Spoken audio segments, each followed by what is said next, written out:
नमस्कार, मैं सुनैना कश्यप और आप देख रही हैं केएच लाइव हिमाचल। आज दिन रविवार का और वक्त शाम की चाय का। हर रविवार की तरह इस बार भी हिमाचल प्रदेश की सियासी खबरों पर चर्चा करेंगे।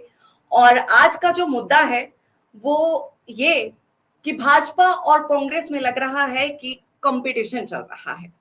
कंपटीशन किस चीज को लेकर चल रहा है वो भी आपको बताते हैं। देखिए, ना कांग्रेस में अब तक प्रदेश अध्यक्ष बना है और ना ही भाजपा में। कांग्रेस में तो हालांकि अब तक कार्यकारिणी का विस्तार भी नहीं हुआ है।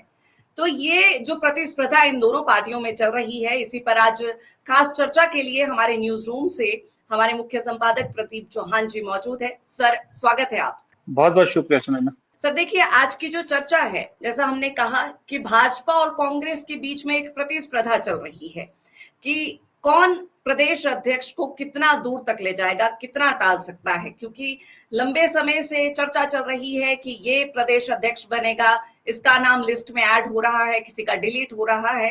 तो फिलहाल अभी हिमाचल प्रदेश की कांग्रेस में ये सुगबुगाहट है कि जल्द प्रदेश अध्यक्ष नियुक्त किया जा सकता है, लेकिन ये जल्द कितना जल्द होगा ये पता नहीं है। पहले पिछली दफा आपने कहा था कि विनोद सुल्तानपुरी के नाम पर लगभग सहमति बन चुकी थी, लेकिन अब चर्चा है कि विनोद के नाम पर भी सहमति नहीं बनी है। अब नाम चर्चा में विनय कुमार का है। देखिए सुनैना, हमने इस प्रोग्राम का नाम भी दिया है ना, तू डाल डाल मैं पात पात। दोनों में ऐसा ही लग रहा है बीजेपी कांग्रेस में कि कौन ये इस चीज की लड़ाई नहीं लड़ रही कि कौन पहले अध्यक्ष बनाता है। यूं लग रहा है कि दोनों में इस चीज का कंपटीशन चल रहा है कि कौन ज्यादा लंबा खींचेगा, कौन इस आपसी खींचातानी है इसको ज्यादा लंबा खींचता है। च्युइंगम की तरह खींचने का कंपटीशन सा चल रहा है। क्योंकि आपने बात शुरुआत कांग्रेस की है, तो चलिए कांग्रेस में ही पहले बात कर लेते। देखिए, बात तो ये सही थी कि विनोद सुल्तानपुरी का नाम ऑलमोस्ट हो गया था, लेकिन प्रॉब्लम वही है कि जब ना ना ना ना करो तो सब लोग कहते हैं कि नहीं, हम तो उसको करेंगे। जैसे ही कोई एक गुट हाँ कर देता है, कुछ तो गड़बड़ है, इसने हाँ कैसे कर दी। वही विनोद सुल्तानपुरी के साथ सुना हुआ कि जब विनोद सुल्तानपुरी के नाम को लेकर मुख्यमंत्री सुखविंदर सिंह सुक्खू ने कहा कि हाँ ठीक है, हमें मंजूर है, हम साथ हैं, तो दूसरे गुटों के कान खड़े हो गए कि ये कैसे तैयार हो गए एकदम से, और कैसे उसको फुल सपोर्ट देना, इसका मतलब उनका आदमी है। तो उन्होंने फिर अड़ंगा लगाना शुरू कर दिया। फिर कई नाम जो है वो कहे गए कि देखिए, सबसे बड़ा बात ये कहा गया कि जी यंग है, बहुत जूनियर है, इनसे पार्टी नहीं संभलेगी, इनके साथ लोग नहीं जुड़ेंगे। जो थी उनकी कमियां पहले वो सारी गिनानी शुरू की। फिर नाम आगे चलाया गया अपने शांडिल साहब का। धनीराम शांडिल का नाम आगे चला। अभी आपने देखा हो कुछ दिन पहले धनीराम शांडिल मिलके भी आए थे मल्लिकार्जुन खड़गे से। उनका एक पर्सनल रेपो है मल्लिकार्जुन खड़गे के साथ, धनीराम शांडिल का, वो पुरानी उनकी वो है। लेकिन धनीराम शांडिल ने खुद मना कर दिया। उन्होंने कहा कि मेरी 84-85 साल उम्र हो चुकी है, मुझे अपनी कॉन्स्टिट्यूंसी में चलना मुश्किल होता है, तो मैं कहाँ पूरे प्रदेश में भागूंगा। प्रदेश अध्यक्ष ऐसा चाहिए जो पूरे प्रदेश में दौड़ भाग करे, सब जगह जाए। तो उन्होंने मना कर दिया। फिर क्योंकि सारी जो सुई अटकी है वो इसी पे अटकी है कि प्रदेश अध्यक्ष किसी दलित को बनाया जाए, दलित समुदाय से आने वाला बनाया जाए। इसलिए विनय कुमार का नाम अब आगे आ गया है। अब विनय कुमार को लेकर भी न जाने किस गुट को कब कोई प्रॉब्लम हो जाए। इतना आसान नहीं है विनय कुमार का भी बनना, क्योंकि अभी ये खींचतान बहुत लंबी चल रही। बात सिर्फ अध्यक्ष की नहीं है। अध्यक्ष के साथ राहुल गांधी की प्रायोरिटी इस वक्त अध्यक्ष से ज्यादा जिला अध्यक्षों की नियुक्ति है। उनका मेन प्रायोरिटी वो है कि जिला अध्यक्ष बनाया जाए। और राहुल गांधी के लिए ये बहुत अच्छा है कि अभी प्रदेश अध्यक्ष नहीं है, तो जिला अध्यक्ष इस दौरान अगर चुन लिए जाते हैं तो ज्यादा बेटर है। कि कोई प्रदेश अध्यक्ष है नहीं तो वो आदमी कोई अपने सेट नहीं कर पाएगा, क्योंकि किसी को नहीं मालूम प्रदेश अध्यक्ष कौन बनेगा। प्रदेश अध्यक्ष होता है तो वो कहीं ना कहीं कोशिश करता है अपने लोगों को जिला अध्यक्ष बनवाने की, और वो और राज्यों में भी कांग्रेस के साथ हो रहा है, जिसको छानना बड़ा मुश्किल हो रहा है कांग्रेस हाईकमान के लिए। माथापच्ची बहुत हो रही है। तो यहाँ अगर प्रदेश अध्यक्ष से पहले अगर जिला अध्यक्ष चुन लिए जाए तो हैरान मत होइए, क्योंकि प्रायोरिटी फिलहाल वो है। क्योंकि पावर सेंटर आने वाले वक्त में कांग्रेस में जिला अध्यक्ष होने वाले हैं। जिला अध्यक्षों की रिकमेंडेशन पे विधायकों के टिकट तय होंगे, जिला अध्यक्षों की रिकमेंडेशन पे सांसदों के टिकट तय होंगे। तो जिला अध्यक्ष इंपॉर्टेंट है। तो कांग्रेस में इसलिए अध्यक्ष को लेकर जो खींचतान चल रही है ये अभी और चलेगी। आप को मालूम ही है कि कुछ मीडिया हाउसों ने कुछ और नाम भी चलाए थे, वो आप जिक्र करेंगी तभी बात है। लेकिन आजकल कांग्रेस में एक नया ट्रेंड शुरू हो गया, वो ट्रेंड भी मैं आपको बाद में बताता हूँ। फिलहाल इस सवाल का एक छोटा जवाब रखते हैं क्योंकि लोग बोर हो जाते हैं। देखिए सर, कुछ टाइम तक तो चर्चा ये है, अभी भी है कि एससी को ही प्राथमिकता दी जा रही है, कोई एससी चेहरा ही हो। इसीलिए विनोद सुल्तानपुरी के बाद अब विनय कुमार का नाम सामने आ रहा है। लेकिन चर्चा एक और है कि हाईकमान जो है वो चाहता है कि कुलदीप राठौर अध्यक्ष बने, लेकिन उन्होंने मना कर दिया है। तो इस पर आप क्या कहेंगे? देखिए, ये जहाँ ये खबरें चली है, उन खबरों के सेंटर या उन खबरों के सूत्र हम सबको मालूम है। आपको भी मालूम है सुनैना जी, मुझे भी मालूम है, बताने की ज़रूरत नहीं है, चलते। वही मैं आपको बता रहा था कि कांग्रेस में आजकल एक नया रिवाज चला है। ये हिमाचल में नहीं है, ये बहुत प्रदेशों में यही चल रहा है, जहाँ-जहाँ लग रहा है ना जिन-जिन की कुर्सी खतरे में, कि हर नेता अपने ही लेवल पे अपने नाम की खबरें प्लांट करवा रहा है, अपनी खबरें चलवा रहा है। हर नेता अपने नाम की खबरें चला रहा है कि रेस में ये आगे, रेस में वो आगे, और जबकि वो कहीं गिनती में भी नहीं होते। नेता अपनी खबरें खुद लगवा रहे हैं, नेता के चमचे अपनी खबरें खुद लगवा रहे हैं, नेता के चमचे अपना जो है वो खुद मैनेज करने की कोशिश कर रहे हैं मीडिया को। ये कांग्रेस में चल रहा है। तो फिलहाल जो नाम जितने आ रहे हैं कि मना कर दिया, ये कर दिया, वो कर दिया, वो सब हवा हवाई है। धनीराम शांडिल का इसलिए मैंने कहा क्योंकि लोग कहेंगे भाई आप भी तो बोल रहे हैं धनीराम शांडिल ने भी मना कर दिया। वो मैं इसलिए कह रहा हूँ कि वो कंफर्म खबर है। धनीराम शांडिल अभी हाल ही में मल्लिकार्जुन खड़गे से मिले थे, उन्होंने अपने फोटोज भी डाले थे। वो इसीलिए उन्हें दिल्ली बुलाया गया था। उन्हें ये कहा गया था, हाईकमान ने पूछा था कि अगर हम आपको अध्यक्ष की जिम्मेदारी देते हैं तो क्या आप तैयार हैं?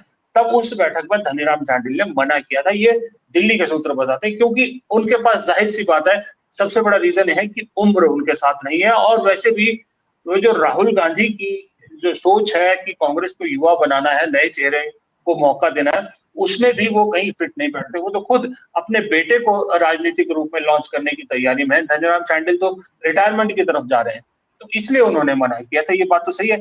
बाकी किसने मना किया, किसका नाम आगे चल रहा है, मैं विश्वास नहीं करता, क्योंकि ये बता रहा हूं मैं आपको, मध्य प्रदेश, राजस्थान, उत्तर प्रदेश, गोवा, जम्मू कश्मीर, दिल्ली, गुजरात, सब राज्यों, पंजाब, सब राज्यों में रोज नया नेता उभर जाता है प्रदेश अध्यक्ष बनने के लिए। वो खबरें एक ट्रेंड है कांग्रेसियों में, खुद की खबरें खुद प्लांट करवाते हैं, वही यहाँ भी चल रहा है। तो सर चर्चा ये है कि कुछ टाइम में 10-15 दिन के अंदर अंदर प्रदेश अध्यक्ष बन जाएगा, लेकिन आप कह रहे हैं कि अभी ये और खिंचेगा। तो क्या मानकर चले कि प्रदेश अध्यक्ष से पहले जिला अध्यक्षों की नियुक्ति होगी? नहीं, मैं ये नहीं कह रहा कि होगी, मैं कह रहा हूँ हो सकता है। और 15 दिन में प्रदेश अध्यक्ष बन जाएगा, ये मुझे कहीं दूर-दूर तक नज़र नहीं आता। आजकल कांग्रेस आपने देख ही रहे हो, कांग्रेस एक सिस्टमैटिक तरीके से चल रही है। पर्यवेक्षक नियुक्त करती है, ऑब्जर्वर नियुक्त करती है, ऑब्जर्वर फिर जो है वो आते हैं स्टेट में, अलग-अलग चीज़ें, अलग-अलग लीडर से बात करते हैं। मुझे लगता है प्रदेश अध्यक्ष के लिए भी उससे पहले शायद ऑब्जर्वर की लिस्ट आएगी। जिस दिन कांग्रेस के ऑब्जर्वर की लिस्ट आ गई, उस दिन समझ लीजिए कि उस दिन चीजें अब फास्ट मूव होने वाली है। तब ऑब्जर्वर आने के बाद तब पहले प्रदेश अध्यक्ष आएगा, फिर जिलाध्यक्ष चुने जाएंगे। लेकिन ऑब्जर्वर्स की लिस्ट आना जरूरी है, क्योंकि जब तक वो नहीं आते मुझे नहीं लगता कि कांग्रेस को में अभी इतनी हबड़ा धबड़ी भी नहीं है कि प्रदेश अध्यक्ष बनाना ही बनाना है। 2.5 साल है अभी, कांग्रेस को लग रहा है 2.5 साल की सरकार अभी बची है, तो 2.5 साल अभी लंबा समय है। हाँ, अगर कहीं 1 साल के आसपास का समय होता तब अब तक अध्यक्ष बना दिए गए होते, लेकिन अभी वक्त लंबा है, तो इसलिए कांग्रेस में भी कोई जल्दबाजी नहीं है। क्योंकि यहाँ जितने गुट है, इतने से सीट है और इतना सा राज्य है और इतने गुट है यहाँ पर, कांग्रेस के लिए सिरदर्द, बहुत जबरदस्त सिरदर्द बन चुका है यहाँ पर हिमाचल में चीजों को संभालना। इसलिए आप देखिएगा, इनडायरेक्टली और डायरेक्टली, इनडायरेक्टली तो कह नहीं सकता, डायरेक्टली प्रियंका गांधी ने भी इंटरफेयर करना बंद कर दिया है। मल्लिकार्जुन खड़गे और राहुल गांधी तो वैसे इंटरेस्ट नहीं ले रहे थे। तो अब रजनी पाटिल को इसीलिए भेजा गया था कि रजनी पाटिल को राहुल गांधी भरोसा करते हैं रजनी पाटिल पे। अब रजनी पाटिल क्या रिपोर्ट देती है, रजनी बेसिकली सारी जो चाबी है रजनी पाटिल के हाथ में। रजनी पाटिल जब कहेंगी पार्टी हाईकमान को कि अब अध्यक्ष बनाना चाहिए, उस दिन अध्यक्ष बन जाए। सर, विनय कुमार के दिल्ली पहुंचने से पहले कई कांग्रेस के नेता दिल्ली पहुंच चुके थे। पहले डिप्टी सीएम और विक्रमादित्य सिंह एक साथ दिल्ली पहुंचे, तस्वीरें सामने आई। उसके बाद किन्नौर दौरे से सीएम सुक्खू भी सीधा दिल्ली पहुंच गए। तो इस तरह से चर्चा ये है कि 23 जून को स्वर्गीय वीरभद्र सिंह की जो पुण्यतिथि है उसके मूर्ति अनावरण के लिए उन्होंने हाईकमान को भी बुलाया है। अब चर्चा ये है कि अब तक सीएम सुक्खू के किसी भी सरकार के कार्यक्रम में हाईकमान हिमाचल नहीं पहुंचा है, तो अगर 23 जून को हाईकमान पहुंचता है तो क्या इसे सियासी लिहाज से कुछ जोड़ तोड़ कर देखा जा सकता है? देखिए, एक बात तो माननी पड़ेगी हमें, वो चाहे कांग्रेस के लोग माने या ना माने या बीजेपी के लोग माने या ना माने, वीरभद्र सिंह नाम है कांग्रेस के अंदर। वीरभद्र सिंह अब इस दुनिया में नहीं है, लेकिन आज भी उनके नाम से बहुत से लोग कांग्रेस के साथ जुड़े हुए हैं। उस वीरभद्र सिंह के परिवार को आप नजरअंदाज नहीं कर सकते, उनकी अनदेखी नहीं कर सकते। तो इसलिए वीरभद्र सिंह का स्टेचर बहुत बड़ा है हिमाचल की राजनीति में। तो उनके मूर्ति अनावरण पर अगर आते हैं राहुल गांधी या मल्लिकार्जुन खड़गे, दोनों में से, तो एक पॉलिटिकल समझदारी है, पॉलिटिकल मूव है कि वो आएंगे। पर उसका मतलब ये नहीं निकाला जाना चाहिए कि भाई वो आ रहे हैं तो इसका मतलब विक्रमादित्य या प्रतिभा सिंह रेस में आगे होंगे। नहीं, ऐसा नहीं है। वो पॉलिटिकल मूव है और अपने कार्यकर्ताओं, और कांग्रेस अफोर्ड नहीं कर सकती कि वीरभद्र सिंह के समर्थकों को नाराज कर सके, वो अफोर्ड नहीं कर सकती आज डेट में। तो वो आना पड़ेगा। अब मुझे नहीं मालूम कौन आता है कौन नहीं आता है, लेकिन जो भी आएगा वो प्योरली उसका मकसद वही होगा कि कांग्रेस का वीरभद्र सिंह का वोटर को साथ रखना, कायम रखना। ये अध्यक्ष को लेके नहीं है उनका लेना देना। लेकिन बीच में एक खबर आपने देखी होगी, एक भी चली थी कि भाई कुछ मंत्री ऐसे हैं जो अध्यक्ष बनना चाहते हैं, लेकिन शर्त यह है कि मैं मंत्री पद नहीं छोड़ूंगा। मंत्री भी बने रहना चाहते हैं और अध्यक्ष भी बनना चाहते हैं। एक नाम चला कि भाई प्रतिभा सिंह की जगह विक्रमादित्य सिंह को बना देंगे। ऐसा मुझे मुश्किल लगता है कि माँ को हटा के बेटे को अध्यक्ष बना दे, वो भी वो बेटा जो मंत्री है अभी। और मुझे ऐसी इसकी संभावना तो अभी नजर नहीं आती, क्योंकि मुझे ऐसा लगता है कि विनय कुमार भी सूट करता है कांग्रेस पार्टी को, और या तो फिर ऐसा चेहरा जो कांग्रेस में आएगा, कांगड़ा बेल्ट या हमीरपुर या इधर से कहीं से, जो अभी रेस में कहीं दिख भी नहीं रहा। रेस में अचानक से कहीं से वो आएगा, वो जो है वो पार्टी को चलाएगा, ऐसा भी हो सकता है। लेकिन फिलहाल वीरभद्र सिंह के मूर्ति अनावरण को अध्यक्ष पद की दौड़ से जोड़ना में मुझे लगता है वो सही नहीं है।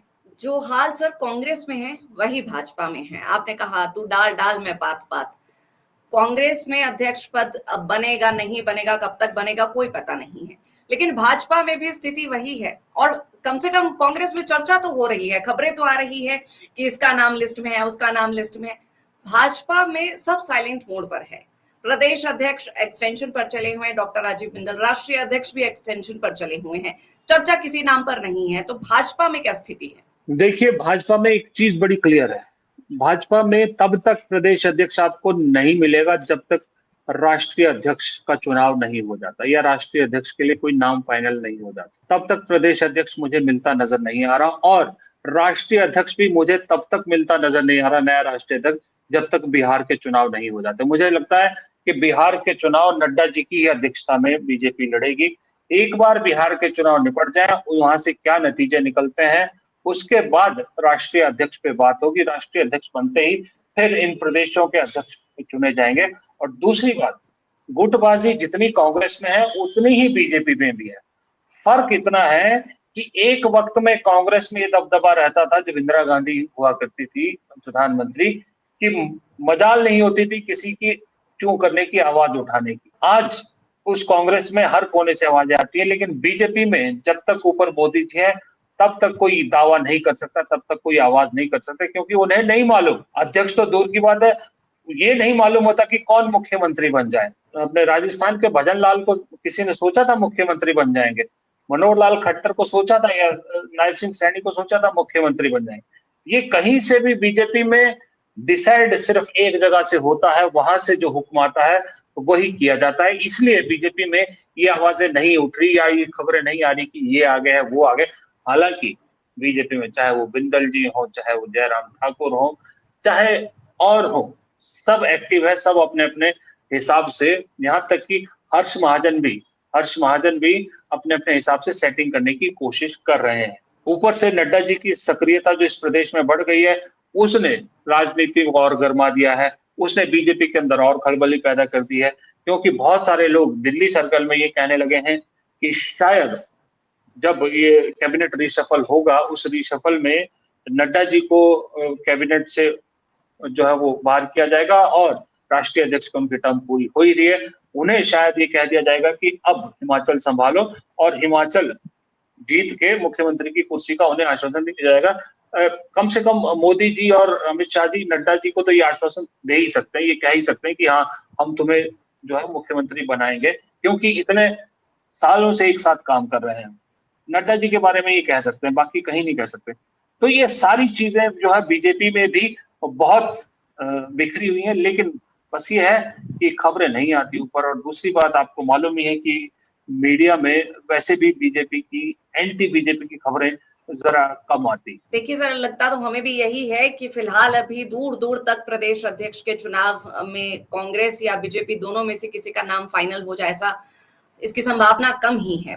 कांग्रेस की पूरी स्थिति आपने हमें बता दी है कि क्या क्या अभी हाईकमान में चल रहा है और कितना डिले और ज्यादा हो सकता है। जो खबरें सामने आ रही है उस पर इसमें इसमें विश्वास भी इसमें नहीं किया इसमें जा सकता। सुना ना एक चीज और है जो रह गई, दर्शकों को पता होना चाहिए जरूरी।